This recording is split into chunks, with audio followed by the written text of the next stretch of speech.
পর্দার অন্তরালের আমার মা বোনেরা গো, একটু অন্তরের কানটা লাগিয়া মনোযোগ দিয়া বয়ানটা শ্রবণ করার চেষ্টা করবেন। আমার আল্লাহ তাআলা ঘোষণা করে, বান্দা ওয়াশকুরু নি'মাতাল্লাহি আলাইহিম ইন কুনতুম ইয়্যাহু তা'বুদুন। আল্লাহ বলে, বান্দা তোমরা আমি আল্লাহর নিয়ামতের শুকরিয়া আদায় করো যদি তোমরা আমি আল্লাহর ইবাদত করো। জানতে চাই আমার সম্ভবপুরের বাবারা, আপনারা বলেন নামাজ, রোজা, হজ, যাকাত, দান, সদকা, যত রকমের ইবাদত আছে আমরা সব ইবাদত করি কার জন্য? মহাব্বতের আওয়াজে কন্যা কার জন্য? এই জন্য আশিক বলে, ওরে তুমি তো মালিকুল কাদির, আর বানো কত বাদশার ফকির, এসবে তোমার কুদরতেরই দান। আল্লাহ পরওয়ার গুনাহ কাটা মাফ করো আমার বাবারা। বন্ধুরা, শুধু আল্লাহ তাআলা শুকরিয়া আদায় করব না, হযরত জাবের ইবনে সামুরা রাদিয়াল্লাহু তাআলা হাদিস বর্ণনা করে, তিনি বলেন, ইয়া রাসূলুল্লাহ, ইয়া হাবিবাল্লাহ, নবী গো, আপনার কাছে জানতে চাই, আপনি বলেন না আল্লাহ তাআলার শুকরিয়া আদায় করলে লাভটা কি হবে? আমার রাহমাতুল লিল আলামিন নবী, মদিনার কামলিওয়ালা দয়াল নবী উত্তর দেয়, হে কলিজার টুকরা সাহাবী, আমার আল্লাহ তাআলার প্যারা হাবিব আমি নবীর ঘোষণা। নবী আমার বলে, উম্মত, আল্লাহ তাআলার শুকরিয়া আদায় করলে আমার আল্লাহ তাআলা বান্দার নিয়ামত বাড়ায়া দেয়। জোরে জোরে বলেন সুবহানাল্লাহ। ভাইরা বন্ধুরা আমার, আল্লাহ তাআলা কেমন নিয়ামত বাড়ায়া দেয় একটু মনোযোগ দিয়া শুনলে বয়ানটা বুঝতে পারবেন। আমাদের এলাকার মধ্যে অনেক মানুষ আছে রিকশা চালায়, দৈনিক মাত্র 300-400 টাকা কামাই করে। এই ব্যক্তি চিন্তা করে, আল্লাহ যদি আমারে কয়েক লক্ষ টাকার মালিক বানাইতো, এই 200-300 টাকা দিয়া তো আমার হয় না। এই ব্যক্তিটা যদি এই কথাটা চিন্তা না কইরা যদি বলতো 300 টাকা কামাই করলাম আলহামদুলিল্লাহ, তাহলে আমার আল্লাহ তাআলা এই 300 টাকা কামাইয়ের মধ্যে 3 লাখ টাকার বরকত দান করত। আমরা শুকরিয়া আদায় করি না। যেই লোকটা একটা বিল্ডিং ঘরের মধ্যে ঘুমায়, ওই লোকটা বিল্ডিং ঘরে ঘুমায়া চিন্তা করে, আমার যদি আরেকটা বিল্ডিং ঘর হইতো। না না রে আমার সম্ভবপুরের ভাই বাবারা, পর্দার অন্তরালের আমার মা বোনেরা, মনে রাখবা, আমার আল্লাহ তাআলার কালামে হাকিম কোরআন শরীফের তেলাওয়াতের মাধ্যমে, আল্লাহ তাআলার ইবাদতের মাধ্যমে যেই বান্দারা আমার আল্লাহ তাআলার শুকরিয়া আদায় করে, আমার আল্লাহ তাআলা ওই বান্দাটারে অসংখ্য নিয়ামত বাড়ায়া দেয়, অসংখ্য বরকত বাড়ায়া দেয়। কিন্তু ভাই বাবারা, আমার দয়াল নবীজি বললেন, দুইটা জিনিসের মাধ্যমে আল্লাহ শুকরিয়া আদায় করা হয়। এক নাম্বার আল্লাহর কোরআন তেলাওয়াতের মাধ্যমে, আরেক নাম্বার আল্লাহ তাআলার ইবাদতের মাধ্যমে। আমরা সমাজের মধ্যে অনেক মানুষ আছে যারা আল্লাহ তাআলার কোরআনুল কারীম তেলাওয়াত করতে পারে না। হে ভাই বাবারা, বন্ধুরা, আপনারা যারা এখানে বসছেন এটা স্বাভাবিক বিষয়। মনে রাখবেন রে বাবারা, আমি আমার মসজিদের মধ্যে যখন রমজান মাসে নামাজ পড়াইতে যাই, আমি অনেক মুসল্লিদেরকে দেখছি আল্লাহর কোরআনটা কইলা কইলা চোখের পানিগুলা ফালায়া ফালায়া কান্দে। আমি জিজ্ঞাসা করলাম, ও বাবা, কোরআন শরীফ কইলা চোখের পানি ফালায়া কেন কান্নাকাটি করেন? আমার উত্তর দেয়, হুজুর, আল্লাহ তাআলার কোরআন তো আমরা পড়তে পারি না। আপনারা না বয়ানের মধ্যে বলেন আল্লাহ তাআলার কোরআনুল কারীম তেলাওয়াত করলে রমজান মাসে আল্লাহ তাআলা 770 থেকে 700 গুণ পর্যন্ত সওয়াব বাড়ায়া দেয়। তাহলে আমার আল্লাহ তাআলা আমাদেরকে কেমনে সওয়াব দিবে? আমরা তো আল্লাহ তাআলার কোরআনুল কারীম তেলাওয়াত করতে পারি না। বাজানো ও পর্দার অন্তরালের মা বোনেরা, ও আমার সম্ভবপুর এলাকার ভাই বাবারা, জানেন নি রে বাবা, আমার আল্লাহর নবী রহমতের নবী ঘোষণা করে, উম্মত রে, এই কোরআনের দিকে যদি কেউ তাকায় কোরআনটারে মুহাব্বত করে, আমার আল্লাহ তাআলা ওই ব্যক্তির অসংখ্য পরিমাণ রহমত বরকত দান করে। হুজুর কেমনে? আমি আপনাদেরকে একটা কারগুজারি শোনাইলে বুঝতে পারবেন। দামেস্কের জমিনে আল্লাহ তাআলার একজন বন্ধু ছিলেন, যেনার একটা ক্ষমতা ছিল, উনি যখনই কোনো জায়গা দিয়ে হাঁটাচলা করতেন করতেন। কোন কবরস্থান সামনে পড়লে উনি ওনার বেলায়েতের পাওয়ার দ্বারা ওই কবরের অবস্থা সম্পর্কে অবগত হইতে পারতেন। মানে কোন কবরের সামনে দিয়ে গেলে ওই কবরের কেমন অবস্থা তিনি কবরের দিকে তাকাইলেও বুঝতে পারতেন। আল্লাহর ওলি বলেন, আমি যখন দামেস্ক থেকে শাম দেশে ব্যবসা করার জন্য যাই, ওই শাম দেশের একটা গোরস্থানের সামনে দিয়ে আমি যাচ্ছি। আমি আমার ওই কবরস্থানের সামনে দিয়ে যখন যাই, আমার নাকের মধ্যে হঠাৎ একটা আলোচিত অপরিচিত সুঘ্রাণ আমার নাকে লাগতেছে। পর্দার অন্তরালের মা বোনেরা, আপনারা যারা কোরআন পড়েন না মনোযোগ দিয়া শুনবেন। ভাই বাবারা, আপনারা যারা কোরআন পড়তে পারেন না অথবা পড়েন না অথবা কোরআন পড়ার সময় পান না, মনোযোগ দিয়ে বয়ানটা শ্রবণ করবেন। উনি বলেন, আমি শাম দেশের কবরস্থানটার সামনে দিয়ে যাওয়ার সময় আমার নাকের মধ্যে একটা অপরিচিত সুঘ্রাণ আমার নাকে পাইলাম। এমন সুঘ্রাণ পাইয়া আমি ওই কবরের সামনে দাঁড়ায়া গেলাম। হঠাৎ করে দাঁড়ায়া আমার মাথার মধ্যে চিন্তা আসলো, মনে হয় গোরস্থানের মধ্যে এমন কোন ব্যক্তি মারা গেছেন যাকে অল্প কিছুদিনের মধ্যে দাফন করা হয়েছে। আমার মনটা টান দিয়েছে আমি তার কবরটা একটু জিয়ারত করব। আল্লাহর ওলি বলেন, আমি ওই কবরের সামনে দাঁড়ায়া আমি তাকাইলাম কোন কবরটা নতুন কবর। আমি ওই নতুন কবরটার সামনে দাঁড়ায়া দাঁড়ায়া জিয়ারত করব। তিনি বলেন, আমি পুরা গোরস্থানের দিকে তাকায়া একটা নতুন কবর দেখলাম না। পুরা গোরস্থানটার মধ্যে আবার আমি আমার পা দ্বারা হাঁটতে লাগলাম। কবরস্থানের সাইড গুলা দিয়ে হাঁটতে হাঁটতে দেখলাম পুরা গোরস্থানের মধ্যে কোনো মানুষের কবর, নতুন কবর নাই। হাইরে, আমি দেখতে দেখতে হঠাৎ একটা ভাঙ্গা কবরের পাশে গেলাম। আমি দেখতে পাইলাম যে এই গ্রামটা আমি রাস্তা দিয়ে যাওয়ার সময় আমার নাকের মধ্যে লাগছে।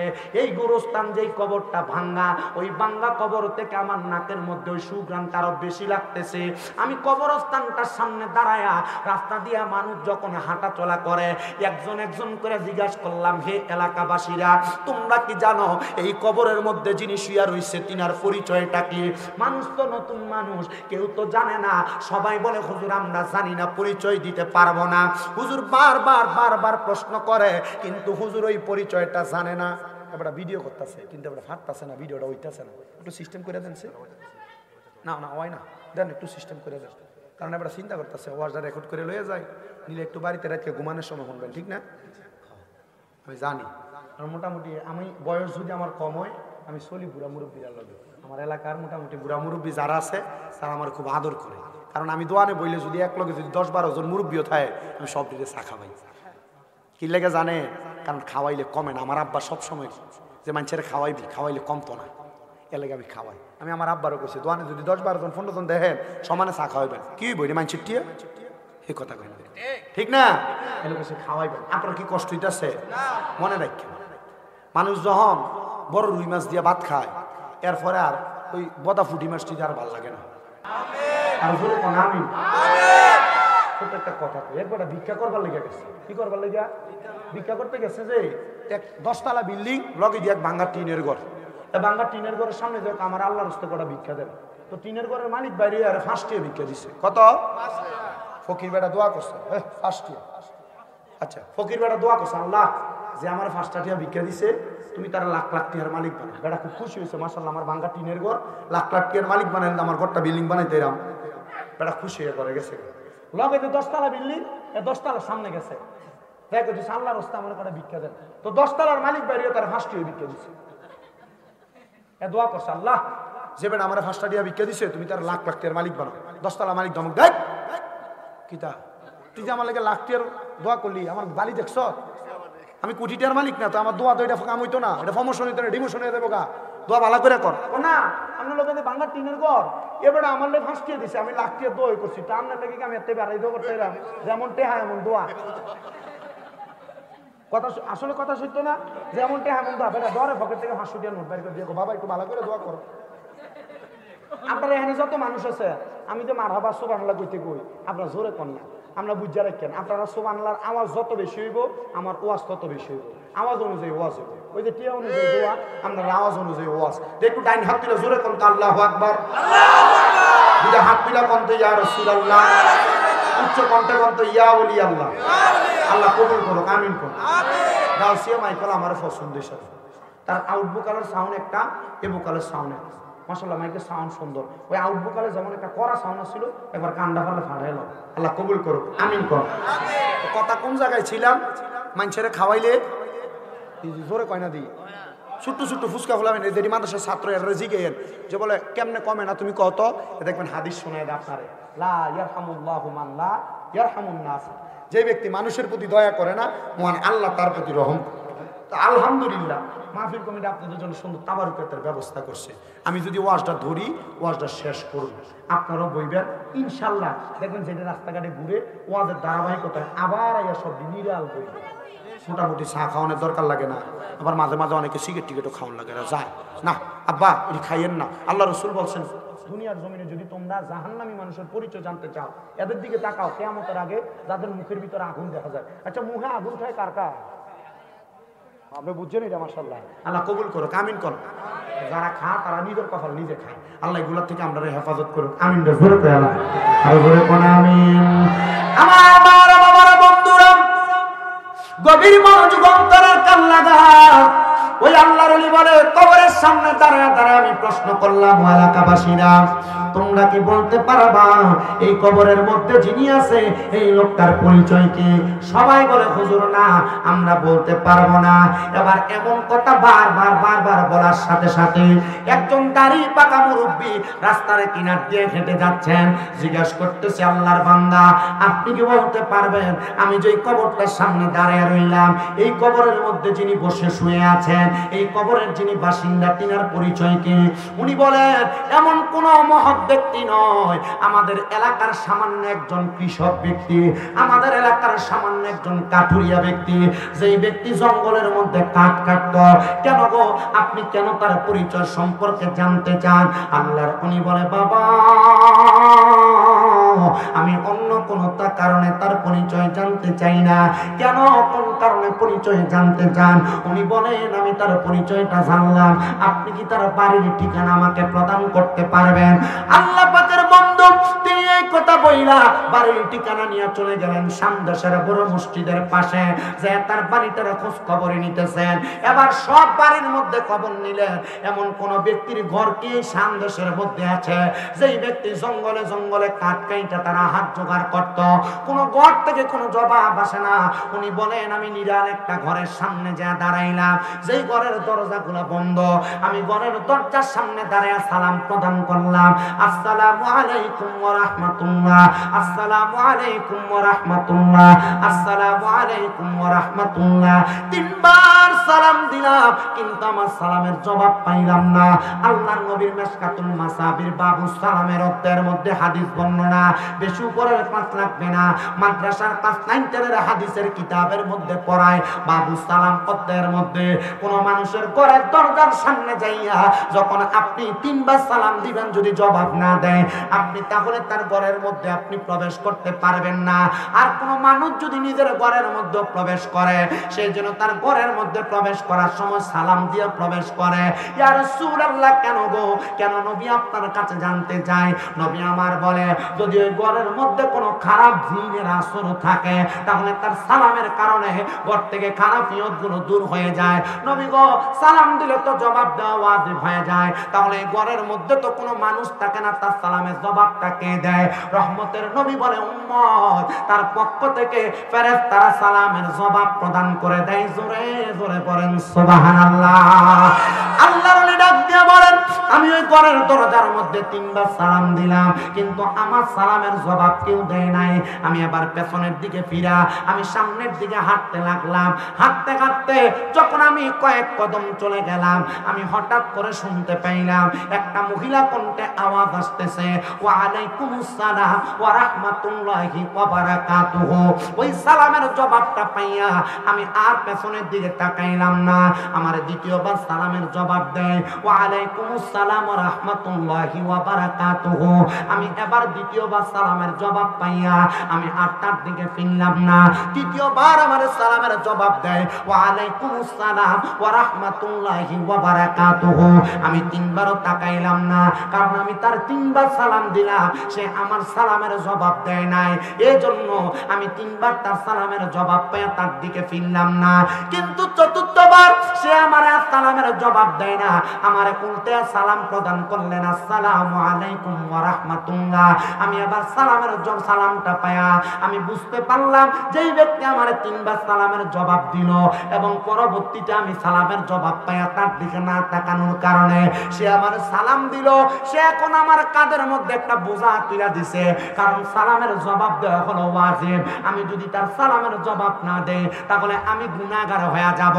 আল্লাহর ওলি বলে, আমি ওই মহিলার সালামের জবাব দিলাম এবং প্রশ্ন করলাম, এ মহিলা, তোমারে যে আমি 3 বার সালাম দিলাম, তুমি যে আমার সালামের জবাব দিলা না, তুমি কি জানো না কোন মুসাফির ঘরের দরজার মধ্যে এসে সালাম বিনিময় করলে তার সালামের জবাব দেওয়া লাগে?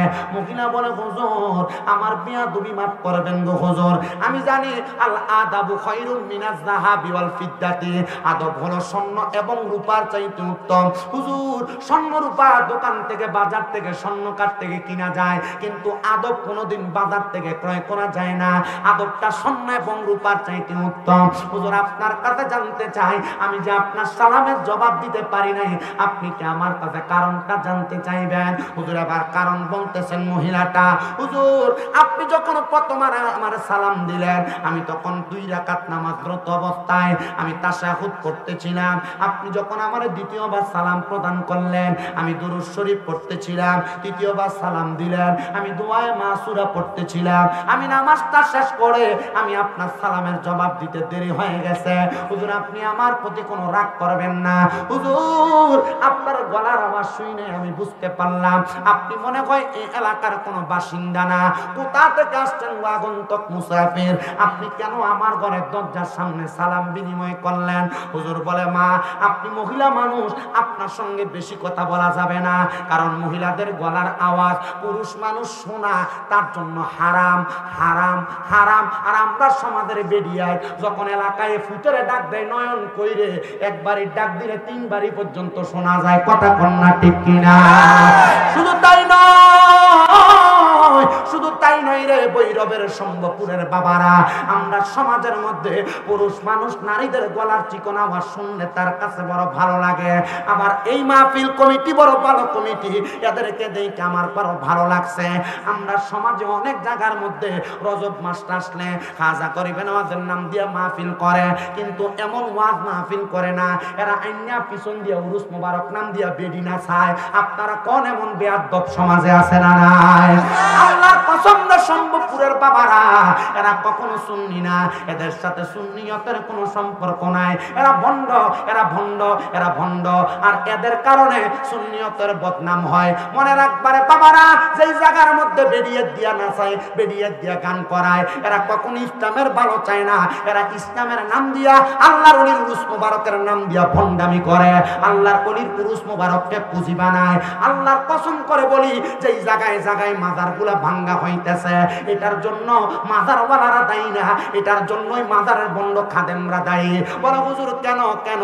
এটার কারণ হইল, তাকে দেখেন যত জায়গায় মাজার ভাঙছে, একটা মাজারের আন্ডারে কোনো মাদ্রাসা নাই। যদি মাজারের খাদেমরা মাজারের গরুর টাকা নিজের পকেটে না ঢুকাইয়া ওই টাকা দিয়া মাদ্রাসা বানাইতো, আর মাদ্রাসার ভিতরে যদি 200-300 ছাত্র থাকতো, যেই ফকিন্নির ফুলারা মাজার ভাঙতে আসে, ওই 200-300 ছাত্র যদি 200-300 লাঠি লইয়া দৌড়ান দিত, আল্লাহর কসম ফকিন্নির ফুলারা মাজার ভাঙতো দূরের কথা, নিজের জান বাঁচানো দুষ্কর হইতো। এজন্য মাজার ভাঙার বিপক্ষে সবাই ছিল, শামীম রাজা মাজার ভাঙার পক্ষে ছিল। আপনার কাছে ভালো লাগে না? যারা মাজার ভাঙার বিপক্ষে ছিল, আমি মাজার ভাঙার পক্ষে ছিলাম। কি লাগে জানেন? কারণ এই মাজারটি যে ভাঙতেছে, এই খাদেম সাহেব এতদিন পর্যন্ত এই মাজারের টেহা দিয়া নিজের পকেট বাড়ি করছে। কথা কন না কেন? আর এই বন্ডটি লেগে আজকে সুন্নিয়তের সব মাজারওয়ালার বন্ড কয়।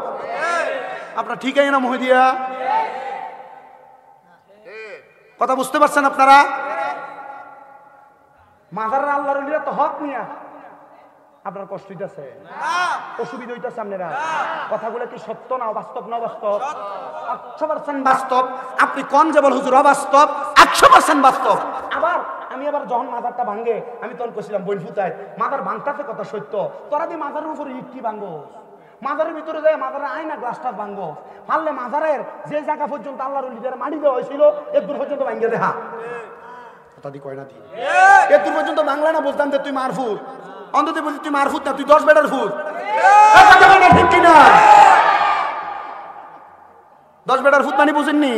হারামজাদা কথা দি কয় না, ঠিক কিনা? আপনার অসুবিধা হইতেছে, আল্লাহ আমরা বোঝার তৌফিক দিক। তাহলে যে মাজারে গান বাজনা করে বেরিয়ে দিয়ে না চায়, আমরা কে মাজারের পক্ষে? না, মাজারের পক্ষে, মাজারের খাদেমের বিপক্ষে। এটা জুতা দিয়ে বাইরান দরকার, কথা কয় না কেন? মুরব্বী আপনি দিয়ে এই বরাবর মনিটরটা সাউন্ড আমার কানে লাগবে, বুঝছো? তুমি একটু দিকে আপনার কি কষ্ট হইতেছে? ভিডিও যারা আপনারা খরদার বইছেন একটু মনোযোগ দিয়ে বইয়েন, ইনশাল্লাহ আজকে আপনারা লাগে ওয়াজ আছে। আমি চাই না গো বৈরবের সম্ভবপুরের বড় কান্দার কোন একটা মহিলার জাহান নামে যাক। যদি তোমার গলার আওয়াজ পোষা হয়, এখন থেকে গলার আওয়াজটা নিচা বানাইবা। মনে রাখবা তোমার গলার কোরআন তেলাওয়াতের আওয়াজও কোনো পরোয়া নেই। আর কি সাউন্ড আমার কানে দেব না, আমি মাউথ লাগে কই না, আমি এর থেকে কথা তবে সাউন্ড হইলে ভালো লাগে মোটামুটি। আমি আপনারা এখান থেকে মাহফিল আগামীকাল আমার টাঙ্গাইল জেলদুয়া, কোন জায়গা? জেলদুয়া। গতকাল আমি মাহফিল করছি হবিগঞ্জে, ওইটা দিয়ে কষ্ট করে কুমিল্লা গাঁও আবার খুব কষ্ট হয় আমার কাছে। আপনার আমার শুধু দোয়া করবেন, করতেন না দোয়া? আস্তে আস্তে করে ইনশাআল্লাহ কিস্তা আল্লাহ কবুল করবে। আমি এলাম এশারের পরে, কোন পরে? আমি করতাম হুজুর এশারের পরে দিতাম, পুরোটা প্যান্ডেল আমি পুরো দিতাম, মানুষটিকে বয়ে দিতাম, এরপরে জেহাদের জুড়ে দিতাম, তাহলে মোটামুটি একটা সুন্দর পরিবেশ হইতো। আমার যেহেতু দুই সাথে কাটতে হয়, তৃতীয় ধরে দ্বিতীয় ধরে টান, তৃতীয় ধরে টান, টানতে থাকি ইনশাল্লাহ আইবা ইনশাল্লাহ। আল্লাহ কবুল করুক, জোরে কোন আমিন, আজকে কোন আমিন। যেই দিন কারণে মা বোনেরা সংসারে শান্তি করে, এক নাম্বার কারণ হলো তার স্বামীর অবাধ্যতা, স্বামীর পরকীয়া, স্বামীর অবাধ ভাবে চলাফেরা, স্বামীর খারাপ ব্যবহার। এ পুরুষ মানুষেরা নবীজি বলেন, এ পুরুষেরা তোমরা কোনোদিন তোমাদের নারীদের সঙ্গে খারাপ ভাষায় কথা বলবা না, মানে তাদের মা বাবার নাম ধরে গালি দিবা না। নবী গো কেন? আল্লাহর হাবিবের ঘোষণা, আমি নবী হইলাম মহিলাদের বাবা। আপনি আপনার বউদের মুখ বানানি শিখিয়ে গালি দেন, আপনি চিন্তা করে দেখেন গালিটা কিন্তু তার মা বাবার উপর পড়ে না। যেহেতু নবী বলছে আমি নবী মহিলাদের বাবা, তার মানে বোঝা যায় গালিটা যে আমার রহমতের নবীর উপরে পড়ে। এই জন্য মহিলাদেরকে কোনোদিন গালি দিবেন না। আপনারা যে একটু পানি দিতে দেরি হয়ে গেলে, একটু থেকে মা বোনদের একটু হয়ে গেলে আপনি কথায় কথায় মুখের মধ্যে চটকনা মারেন, থাপ্পর মারেন। রহমতের নবীর ঘোষণা, তোমরা কোনোদিন তোমাদের নারীদেরকে, স্ত্রীদেরকে গালের মধ্যে মুখের মধ্যে আঘাত করবা না। ওগো নবী কেন? নবী আমার বলতেছে ওই মহিলা তোমার জন্য সাময়িক সময়ের মেহমান, আমার আল্লাহ তাআলা আবার ওই মহিলারে আমার আল্লাহর কাছে ফিরিয়ে নিয়ে যাবে। এ মুসলমান, এ সম্ভবপুরের বড় কান্দার বাবারা, আমার পর্দার অন্তরালের মা বোনেরা, এই জন্য কোন পুরুষ মানুষ নারীদেরকে আপনারা প্রহার করবেন না, গালি দিবেন না, বাজে ভাষায় ব্যবহার করবেন না। চেষ্টা করবেন আপনি তার সঙ্গে সুন্দর করে কথা বলার জন্য। মহিলারা লাখ লাখ টাকার, হাজার হাজার টাকার পাগল না, সামান্য সাতটা অথবা মাসে মাসে ছোট ছোট উপহার প্রদান করবেন। দেখবেন আপনার স্ত্রী বড় খুশি হয়ে গেছে। রাত্রবেলা করে আসার সময় সামান্য সময় ছোট ছোট কিছু উপহার আনবেন, দেখবেন আপনার স্ত্রী বড় খুশি হয়ে গেছে। আর আপনি ঘরে যখন আসেন, সিগারেট টাইনে আসেন, আপনার মুখের মধ্য থেকে গুয়ের গন্ধ চাইতে খারাপ গন্ধ আসে। কথা কোন ঠিক কিনা? আমি মাঝে মাঝে চিন্তা করি যে বেটারা সিগারেট খায়, এরা যে সিগারেট খেয়ে করে যায়, এরা বসে লাঠি দিয়ে এরা খাট থেকে ফালাই দেন, এটা কপালের ভাগ্য।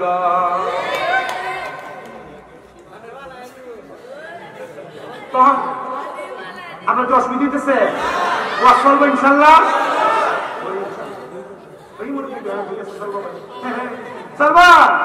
আল্লাহ কবুল করেন, জোরে কোন আমিন। আস্তে আস্তে আপনি যখন সিগারেট খেয়ে মুক্তার দুর্গন্ধ বানিয়ে ঘরে যান, তখন আপনার বর আর আপনার ভালো লাগে না, অন্যদিকে ফিরা মুক্তা ফিরে ঘুমিয়ে থাকে, তখন আর আপনার ভালো লাগে না, আপনার ছোটনারে ভালো লাগে, ঠিক না? তখন এই মহিলা পরকীয়াতে আসক্ত হয়ে যায়, নিজের স্বামীকে ভালো লাগে না, অন্য কোন ছেলেকে ভালো লাগে। তো তোমার বউ খারাপ মনের পিছনে এক নাম্বার দোষ তোমার। কথা বল না কেন? মহিলারা ঘরে কেন অশান্তি করে?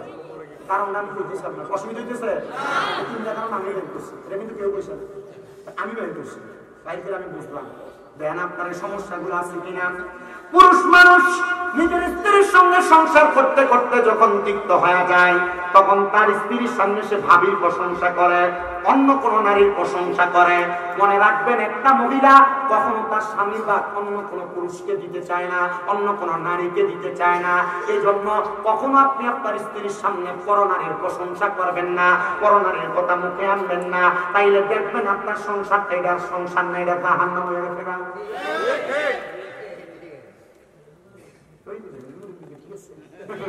আল্লাহ কবুল করুক না আমিন আপনি আমার ওয়াজ দ্বারা কোনো বেশি বলেন এই বড়ই করেছি দেখবেন আগামীকালকে সকালে ভিডিওতে করতেছে আমার ওয়াজ বেড়াইতে বলেন ওই যে আমার ওয়াজ ভিডিও আপনার বিপদ হয়ে গেছি কথা কম ঠিক কিনা কিন্তু আমরা ঠিক করতে না কম কথা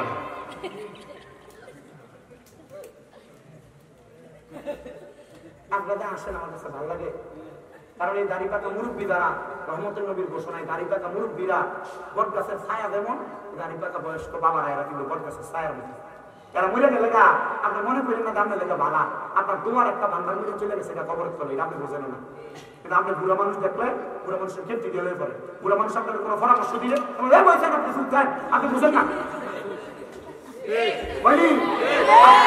বয়স্ক মুরব্বীর সাথে এগুলো করা যাবে না যাবে যাবে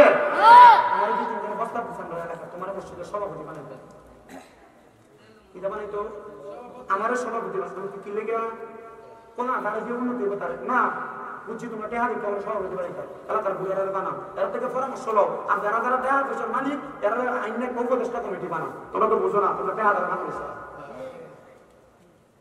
ঠিক আছে না বয়স্করা সম্মান দেখতে পারবে বয়স্কদের সম্মান ইজ্জত দেওয়া লাগবে আল্লাহ আমাদের কবুল করুন আজকে বলছেন আমিন আসেন আমার বাবাজিরা বন্ধুরা গভীর মনোযোগ অন্তরা গাবানটা শ্রবণ করার চেষ্টা করেন রে আমার বাবারা দুই নাম্বার কারণ একটা মহিলা তার শ্বশুর শাশুড়ির কারণে তার সংসারে অশান্তি সৃষ্টি করে কিভাবে ওই শ্বশুর শাশুড়ি তার ছেলের বউকে নিজের মেয়ের মতো মনে করে না শ্বশুর শাশুড়িটা কি সুন্দর কথা আমার সিএস আমাকে খুব বালা কি বালা আমার সিএস যা কর না আমার ছেলেটা ভিক্ষে কিন্তু তার বউ যা করতে তা ওমা তাহলে সিএস আমাকে ভিক্ষে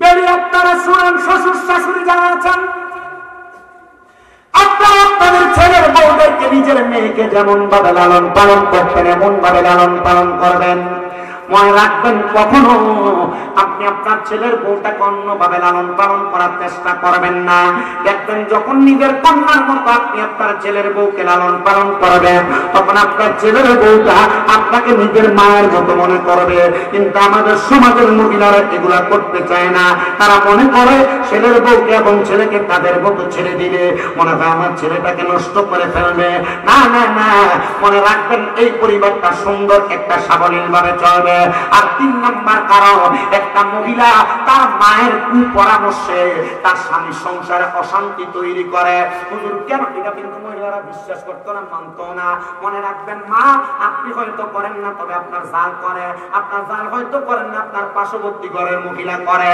আপনার মা আপনার বুদ্ধি দেয় তো জামাই কি কামাই করে না না করে তুই হিসাব জানিস এটি অন্য জায়গায় খরচ করে তার বোনের দিয়া না তার মা বাপে দিয়া না এটি তো সংসারের কোনো ভবিষ্যৎ উন্নতি হয় কিনা এবার মহিলা যখন তার স্বামীর সঙ্গে টাকা পয়সার হিসাব নিয়ে লেনদেন কষাকষি করে তখন এবার লাগে ভিডিও ভিডিও কিলা দিবে ঠিক কিনা ঠিক আছে না ঠিক আছে না বাস্তব কথা আপনার বললেও বাস্তব না বললেও বাস্তব এই ওয়াজ সবার কাছে ভালো লাগতো না গভীর মনোযোগ দেন বাবারা এজন্য আমি আমার মাদেরকে বলবো সংসারে প্রশান্তির চেষ্টা করেন সংসার সুন্দর করার চেষ্টা করেন আপনি বেপরদা চলবেন না বেপরদা চলবেন না আল্লাহর কোরআন বলে ওয়াকরনা ফি বুয়ুতিকুন্না ওয়ালা তাবাররাজনা তাবাররুজাল জাহিলিয়াতিল উলা আমার আল্লাহ তাআলা ঘোষণা করে বান্দার দলেরা তোমরা তোমাদের নারীদেরকে জাহিলিয়া যুগের মহিলাদের মতো বের হতে দিবা না নবী গো কেন কেন কেন বলে যদি বের হতে দাও হাদিস শরীফের মধ্যে নবী ঘোষণা করতে করতেছে, তখন নারীরা বিশৃঙ্খলার মধ্যে পড়ে যাবে, ইফতিজিং এর শিকারে পড়ে যাবে, নারীদেরকে অবাধভাবে অন্য পর পুরুষরা ডিস্টার্ব করবে। আমদার মহিলারা পর্দা করবে দূরের কথা, ওই মহিলারা প্রত্যেক শুক্রবারে ভৈরবের ব্রিজের নিচে না গেলে তার ভালোই লাগে না। এ মা, মনে রাখবেন গো মা, আপনি যদি বেপরদা চলাফেরা করেন, আপনার কারণে 4 জন পুরুষ মানুষ দুজকে যাবে। রহমতের নবীর ঘোষণা, একজন নারীর কারণে 4 জন পুরুষ মানুষ দুজকে যাবে। বলে হুজুর কেমনে? আপনারা যারা কোনো কন্যা সন্তান জন্ম দিয়েছেন, আপনাদের যাদের মেয়ে আছে, যদি ওই বাবা তার মাইয়ারে পর্দা না করায়, তখন তার মেয়েটাকে বেপরদা চলার কারণে কবরে প্রশ্ন করা হবে, কেন গো, কেন আপনি আপনার মেয়েটাকে পর্দা করান নাই? বলবে আমি সময় পাই নাই, মেয়েটা পর্দা মোতাবেক চলাফেরা করে নাই, আধুনিকতার ছোঁয়ায় মেয়েটা বেপরদা চলাফেরা করেছে। তখন মেয়ে বলবে আমার আব্বাজান কেন পর্দা করে নাই, বাবাজান জানে। তখন ওই বাবা এবং মেয়েকে একসাথে দুজকে দেওয়া হবে। 2 নাম্বার কারণ হলো, 2 নাম্বার কারণ, একটা মা, একটা বাবার পরে একটা সন্তান তার মাকে যদি পর্দা না করায়, তার মাকে যদি পর্দা না করায়, তাহলে সন্তান তার মার কারণে দুজকে যাবে। 3 নাম্বার কারণ, 3 নাম্বার কারণ, একটা দুনিয়ার জমিনের মধ্যে ভাই যদি তার বোনকে পর্দা না করায়, ও ভাই আপনি পর্দা করাবেন দূরের কথা, আপনি আপনার বোনকে নিয়ে মোটর সাইকেলের পেছনে পেছনে ঘুরেন, না না না, আপনি আপনার বোনটাকে পর্দা করানোর চেষ্টা করেন। যদি আপনি না করান, তাহলে আপনি ভাই আল্লাহর কাছে জবাবদিহিতা করা লাগবে। আর 4 নাম্বার কারণ হইল, দুনিয়ার জমিনে একটা স্বামী যদি তার স্ত্রীকে পর্দা না করায়, তাহলে ওই স্বামীটা স্ত্রীর কারণে দুজকে যাওয়া লাগবে। আপনি পর্দা করাবেন দূরের কথা, আপনি আপনার বউকে বলেন আপনার ছোট ভাইকে ভাত বেড়ে দেওয়ার জন্য, আপনি আপনার বউকে বলেন ছোট ভাইয়ের গায়ে হলুদে হলুদ দেওয়ার জন্য, না রে মুসলমান না। আল্লাহর নবীজির ঘোষণা, একটা নারীর জন্য তার দেবর হলো মৃত্যু সমতুল্য, কাল সাপের মতো। কিন্তু আপনার বউ সুন্দর তার দেবরের সঙ্গে কথা বলতেছে, আমরা সমাজ তো এটারে বানাইছে দেবর ভাইয়ের মতো, কি হইব? না না না না না, একটা বাবি দেবরের সামনে যাইতে পারবে না, এটা তার জন্য গায়রে মাহরাম, হারাম। এই জন্য আমি আমার পর্দানশিনী মা বোনদেরকে বলতে চাই, আপনারা নিজে যদি জান্নাতে যাইতে চান, আপনি নিজের চিন্তা করেন, আপনি নিজের চিন্তা করেন। এমন বেহায়াপনা কোনোদিন করবেন না। গায়ে হলুদের অনুষ্ঠানে যা হলুদ দেওয়া, এটা আপনারা নাজাত দিতে পারবে না, জান্নাত দিতে পারবে না।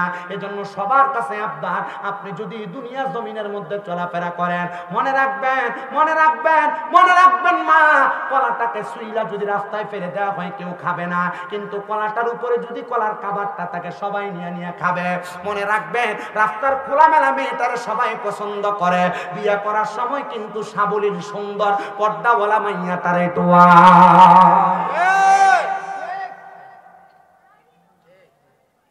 কথা কন, কষ্ট দিতেছে আপনারা?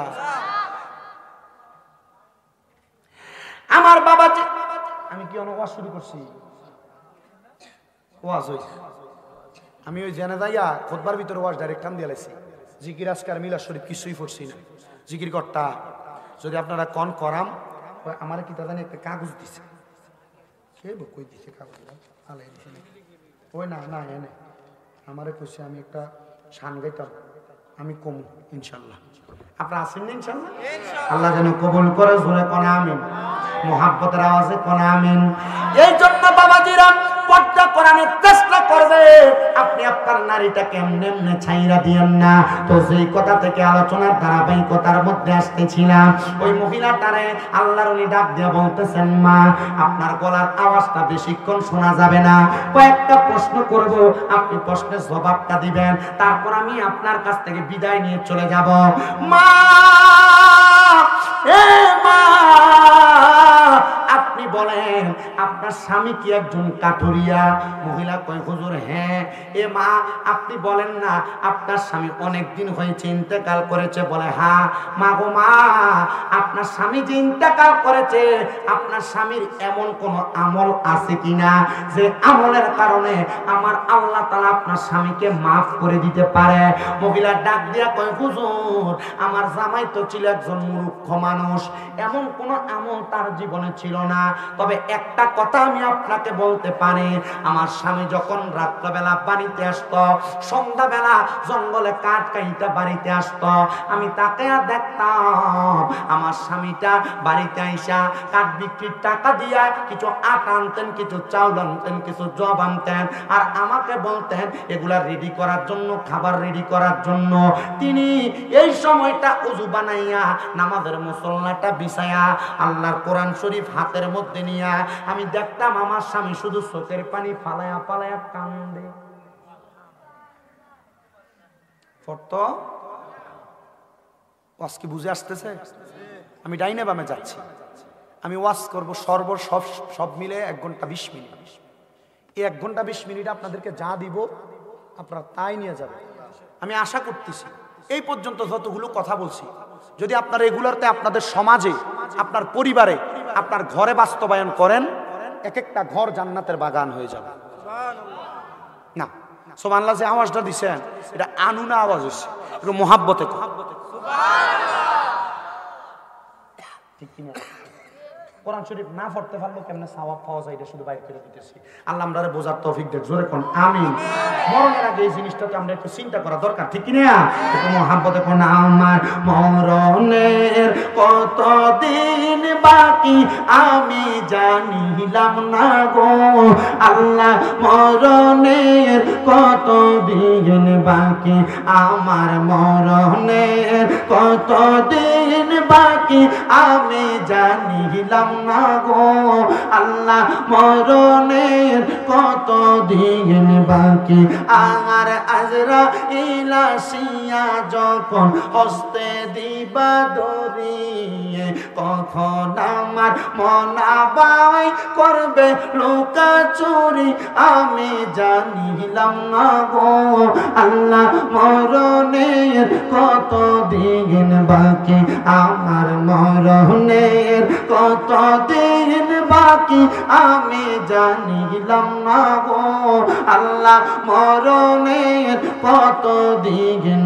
বাকি আর হায়াত হইল হাতে বাইরে, মত হইল পায়ে, হায়াত হইল হাতে বাইরে, মত হইল পায়ে, যেই জায়গায় যার মরণ লেখা সেই জায়গায় সে মরে আমি বুঝিলাম না গো আল্লাহ, মরণের কতদিন বাকি আমার, মরণের কতদিন বাকি আমি জানিলাম না গো আল্লাহ, মরণের কতদিন বাকি আর 40 দিনের আগে বাইরে মৌতের নিশানি, আর 40 দিনের আগে বাইরে মৌতের নিশানি, আজরাইল আসিয়া যখন হাতে দিবে আন্দি আমি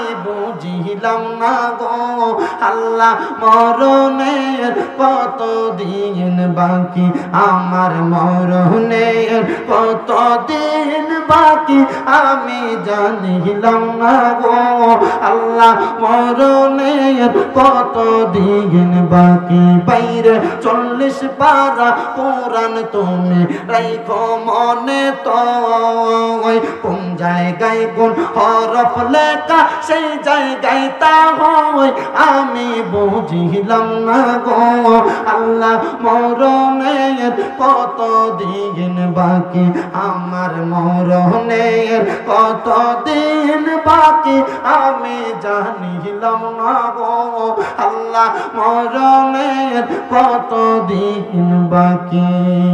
বন্ধু ও নবীর উম্মতের দলেরা, মহিলা কই হুজুর আমার স্বামীরে দেখতাম কোরআন শরীফটা কুইলা কুইলা শুধু কান্দে। আমি আমার স্বামীটারে জিজ্ঞাসা করলাম, স্বামী গো কোনদিন তো আপনার মুখ দিয়া আল্লাহর কোরআন আমি পড়তে দেখি নাই। আপনি যদি দেখি আল্লাহর কোরআনের দিকে তাকায় তাকায় কান্দেন।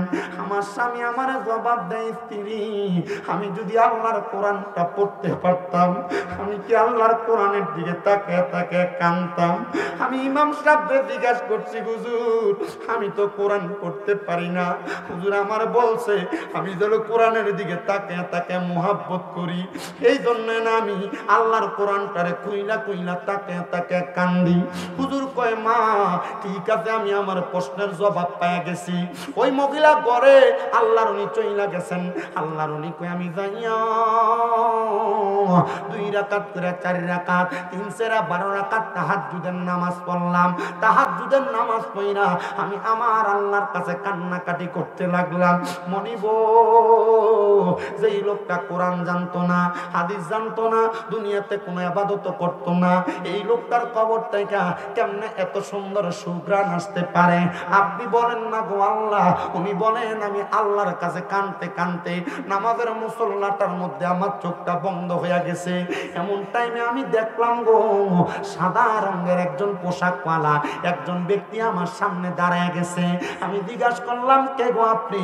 উনি বলতেছেন আপনি যার কবরের সামনে দাঁড়ায় দাঁড়ায় সুঘ্রাণ নিতেছিলেন আমি হইলাম সেই কবরের বাসিন্দা। বাবা আপনি যে ওই কবরের বাসিন্দা, আপনার কবর থেকে এত সুন্দর সুঘ্রাণ কেন আসতেছে? ডাক দিয়ে কয়, হুজুর আমি নামাজ পড়তে পারতাম না, আমি দুনিয়াতে কোনো আমল আখলাকের ব্যাপারে জানতাম না, তবে যখনই আমার মনটা কান্ত গো আমি আল্লাহর কোরআনটা খুইলা খুইলা আল্লাহর কোরআনের দিকে তাকায় থাকতাম। আমার আল্লাহ তাআলা আমার এই তাকানোটারে এত বরকত দান করছে, এই জন্য আমার কবরের মধ্যে সুন্দর সুঘ্রাণ দিয়া দিছে।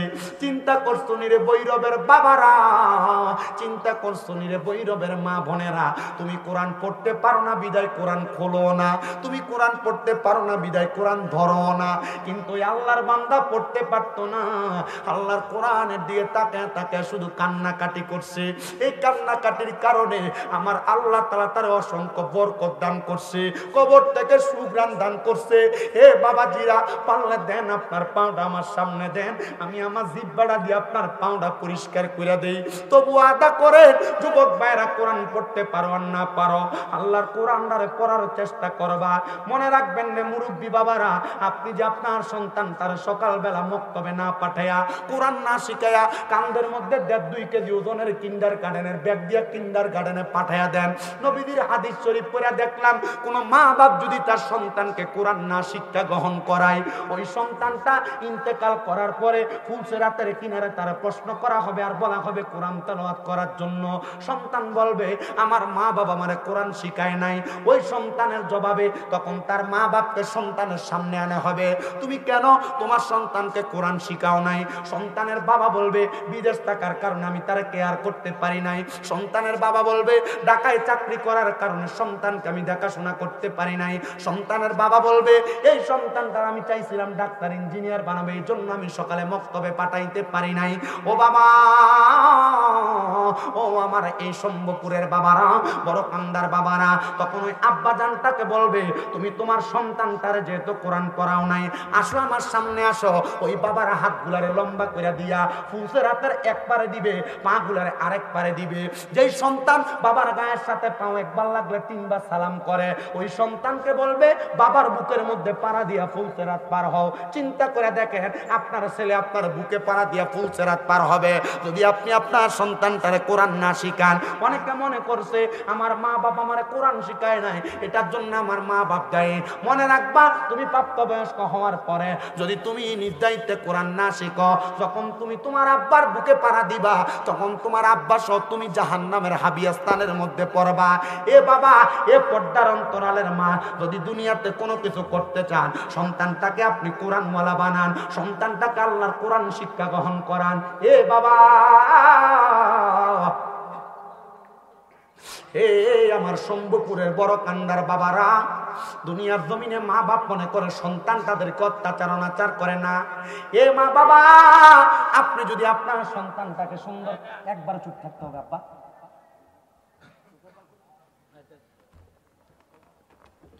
এ বাবা, এ পর্দার তোমার সন্তান তোমার বৃদ্ধ বয়সে তোমারে মারে, তোমারে ভাত দেয় না, এটার কারণ, এটার দোষ তোমার। কেন কেন?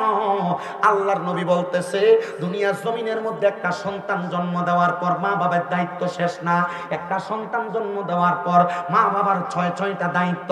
ওই দায়িত্ব যদি মা বাবা পুঙ্খানু ভাবে পালন করে, ওই সন্তান কখনো তার মা বাপকে কষ্ট দিবে না, আঘাত দিবে না। কেন? কি কারণ? মনে রাখবেন, সন্তান জন্ম দেওয়ার পর একটা মা বাবার দায়িত্ব 7 দিনের মাথায় তার কানের মধ্যে একটা মা বাবার দায়িত্ব তার কানের মধ্যে আজান দেওয়া। 2 নাম্বার দায়িত্ব মা বাপ সন্তানের একটা সুন্দর নাম রাখা। 3 নাম্বার দায়িত্ব সন্তান জন্ম দেওয়ার পর মা বাপ ওই সন্তানের মাথাটা মুন্ডে দেওয়া, মানে কামাইয়া দেওয়া 7 দিনের মাথায়। 4 নাম্বার দায়িত্ব সন্তান জন্ম দেওয়ার পর সন্তানের আকিকা প্রদান করা। ছেলে হলে 2টা ছাগল, মেয়ে হলে 1টা ছাগল দ্বারা। আর 5 নাম্বার দায়িত্ব সন্তান যখন 7 বছর বয়সের হয় ওই সন্তানটারে নামাজের জন্য বলা। 10 বছর বয়স থেকে সন্তানকে নামাজের জন্য প্রহার করা। আপনারা বলেন না, কারণ আপনি বাপে নিজেই বেনামাজি। ঠিক আছে? আপনি আপনার সন্তানকে বলতে পারেন না, মহিলারা তার সন্তানকে বলতে পারে না, কারণ বিডি নিজেই নামাজ পড়ে।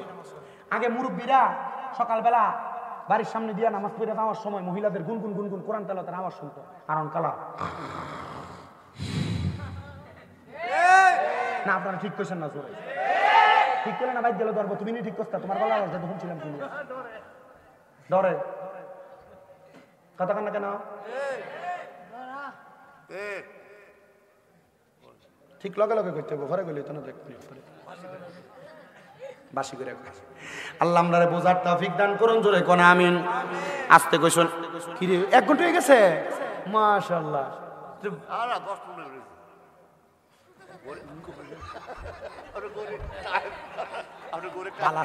আল্লাহ কবুল করে। আমিন কইন। আমি এরুমই। আপনার কষ্ট হইতেছে কোন? আর আমি খুব মহব্বত করি। আমি আমার দাদারে জন্মের পর দেখি নাই। আমার নানা জান আমার বড় কষ্ট করে মানুষ। আমার নানা বড় কষ্ট করে 1.5 বছর হয় আমার নানা মারা গেছেন। মারা যাওয়ার আগে আমরা হজ করাই আছি। আমার নানা আমার আয়া কইছে আমি তোর লাগা কাবা ঘরে গিলাপ দিরা দোয়া করেছি। আমার নানা আমারে কইছে আমি তোর লাগা রাসূলের রওজায় সালাম দিয়েছি, আমি দোয়া করি তুই যেন তাড়াতাড়ি মক্কা যেতে পারিস। আমার নানা মরার 1 বছরের মাথায় আমি হজ করছি। আমার চুলি লম্বা ছিল, আমরা দেখছেন না? আমার নানা দোয়া করছে আমার লেগে। এটা 6 মাসের ভিতরে আবার করে আমারে বলে হস। দেখছেন কি আশকড়া, কি মজার জায়গা। আমি একা সালাম দিছি না, আমি রাসূল পাকের রওজার সামনে যখন গেছি 7 দিন একটানা রাসূল পাকের রওজার সামনে 5 ওয়াক্ত নামাজের পরে দাঁড়ায় দাঁড়ায় সালাম দিছি। নবীজি রওজার সামনে দেখো ইয়া রাসূলুল্লাহ, আমার মনে সবচেয়ে একটা বড় শখ ছিল আপনার রওজায় যে আপনারা সালাম দেব। নবী গো, আপনার রওজা দেখার পর আমার মনে একটা ইচ্ছা জাগছে, ইয়া রাসূলুল্লাহ আপনি নবীরে আমার মরার আগে একবার দেখান। আরেকটা কথা কইছি, নবী ওয়াজ মাহফিলে কত মাহফিলের ভিতরে যাই আপনি নবী দুরূদ সালাম পড়ি, কত মানুষ পড়ে, অনেকে টাকা পয়সার লেগে মক্কা মদিনা আইতে পারে না।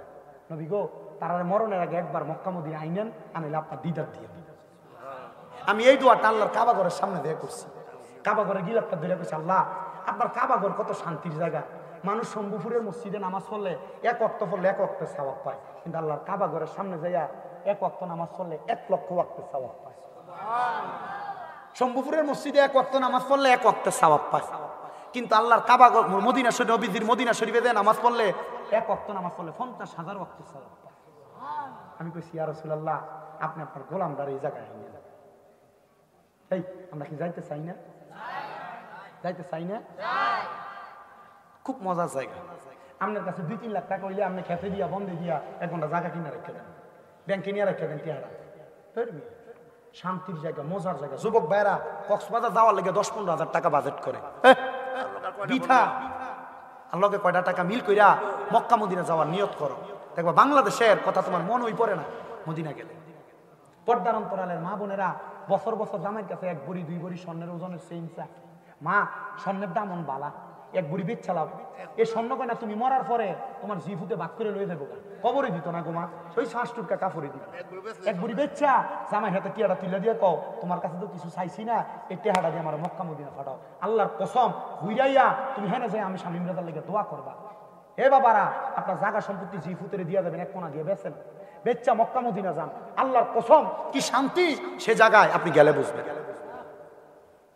আমি দেখছি মদিনা শরীফের সামনে দিয়া বাবু সালাম একটা দরজা আছে, দরজা দিয়ে ঢুকে রসুলে পাকের রওজার সামনে যখন যায় বহুত মানুষ চোখের পানি দিয়ে ফালে ফালে কান্দে। আমার লগে এক পোলা জাকারিয়া কিশোরগঞ্জে বাজিতপুর এই পটিয়াদি বাড়ি গেলাম, কান্দুস্কা হুজুর আমার আম্মা আব্বা বড় কষ্ট করে আমার ফাটাইছে, আমার আব্বার একটা গাই গরু ছিল বেচ চালাইছে, আব্বা এটা দুধ বেচছে আমার সংসার চালাই। হুজুর আমার মার গলার একটা চেন আছে আমার আব্বা বিয়ের সময় যেটা বেচ চালাইছে। হুজুর আমার মা বাবা আমার কাছে টাকা পয়সা চাইছে না, আমার এয়ারফোর্ট আগে দিয়া তখন আমি ঢুকাতে আমার ফুটে আমার আব্বা আমার হাত ধরে গেছে, ফুতরে তোর কামাই আমি খামুই আর স্বামী করিয়া কিন্তু তোর আমি বিদেশ পাঠাই না, ফুট সৌদি আরব যাইতাছস, যদি টাকা পয়সা কামাই করস আমরা আব্বা আমারে একবার মক্কা মদিনা লইয়া যাইছি। হুজুর আমি প্রতি মাসে হয় কমসে কম 2 বার মক্কা মদিনা আসি। হুজুর আমি মক্কার সামনে আইলে আমার চোখের পানি ধরে রাখতে পারি না। হুজুর মদিনার সামনে আইলে আমার চোখের পানি ধরে রাখতে পারি না। দিলাম কেন? হুজুর আমি মক্কায় আসার 3 মাসের মাথায় আমার বাপ মরে গেছে। হুজুর মদিনায় আসার 7 মাসের মাথায় আমার মা মরে গেছে। হুজুর আমার ব্যাংকে লাখ লাখ টাকা, আল্লাহর কসম আমি আমার আব্বা আমারে মক্কা মদিনা দেখাইতে পারি না। হুজুর আমার টাকা দিয়ে কি লাভ? সন্তান টাকা পয়সা ব্যাংকে রাখছো, আমি তোমার কাছে কমু টাকা পয়সা ব্যাংকে রাখো না, আম্মা আব্বার মতো রত্নটা বাইসা থাকতে যত্ন করো। অনেক পোলাপান দোকানের সামনে দিয়া যায়, তার বাপের বয়সী মুরব্বীরা দোয়ানে বইয়া থাকে, কিন্তু এই ফোলার বাপের থেকে 5 টাকা 10 টাকা খুঁজা নিয়া ফোলা চলছে, কিন্তু বাপের কিন্তু 100 টাকা হাত খরচ দিতে পারে না আব্বা।